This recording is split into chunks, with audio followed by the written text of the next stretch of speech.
Okay, so for today, I decided to do my presentation on the Porter cipher.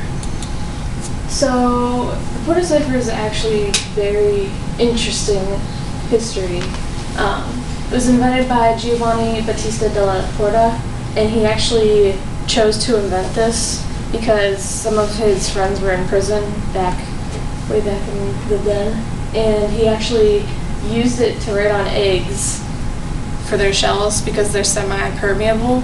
So whenever he would boil them, the outside of the encryption letters would disappear, but whenever you crack the egg open, the ciphering was on the egg.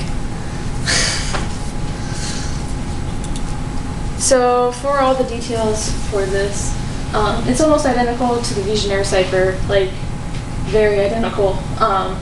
It's also a polyalphabetic cipher. It only uses half the alphabets though, so it only has 13. Those 13 alphabets are also reciprocal, so you can never have one letter encrypted with a certain half of the alphabet. And you can decrypt it by encrypting it twice, or you can use the Vigenère decryption method, but you would probably have to make some adjustments to like the program and numbers and things of that nature. It is also possible for two different keywords to produce the exact same ciphered message, and the double encryption is the most common way to decrypt it, and it's fairly easy to break because all you need is the keyword.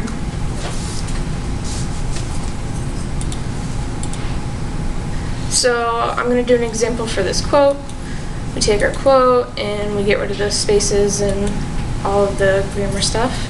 And I came up with a simple keyword just to show you guys how having such a simple keyword can easily break this. So we line up our keyword on top of our plain text. And then this chart right here, so A through M is the last half of the alphabet, and N through Z is the first half of the alphabet. So you can never have C, and like if you encrypted C, you could never get D or E or anything like that.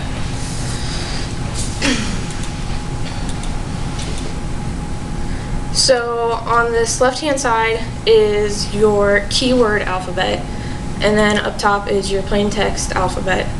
So if we take a portion of our example, so we would go from S on this side all the way over to Y, which would give us C, and we go from P over to O, which would give us H, and so on and so forth. So our final ciphered message would look like this.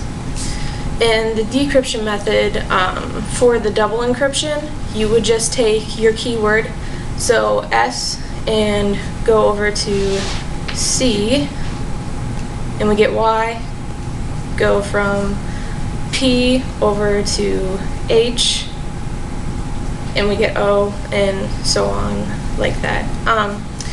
I feel like if you maybe came up with a randomization program that could give you just a random mix of letters rather than having a legitimate keyword would make the securities of this much stronger.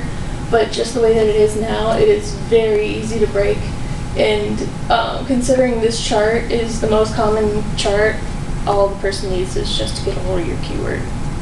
So yeah, that's the Porter cipher.